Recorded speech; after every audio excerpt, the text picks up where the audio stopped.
মনে রাখবেন ভাঙ্গা জিনিসগুলোকে আল্লাহ এমনভাবে সুন্দর করে নতুন করে সাজাবে, আপনাকে এমন সুন্দর জীবন দান করবে, যারা আপনাকে নামাতে চেয়েছিল তারা আপনি পর্যন্ত আর পৌঁছাতে পারবে না। সুবহানাল্লাহ। যারা আপনাকে টেনে ধরে নামাতে চেয়েছে তারা অনেক পিছনে পড়ে থাকবে, আপনি রবের রহমত নিয়ে অনেক দূরে এগিয়ে থাকবেন। মনে রাখবেন, শুধু একটু সয়ে যাবেন, একটু ধৈর্য ধরে থাকবেন, একটু সহ্য করে চুপ করে থাকবেন।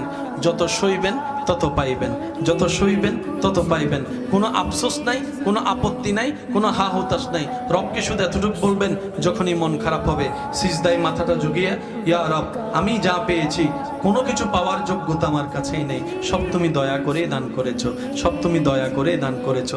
একটা জিনিস পাওয়ার যোগ্যতা আমার নাই, এই চোখ পাওয়ার মতো যোগ্যতা আমার কাছে নেই, এই কান শোনার মতো কান আমার কাছে নেই। আল্লাহ, কোনো কিছুরই পাওয়ার যোগ্যতা নাই, তুমি দয়া করে দেখার জন্য দুইটা চোখ দিয়েছো, তোমার দরবারে শুকরিয়া। সুবহানাল্লাহ।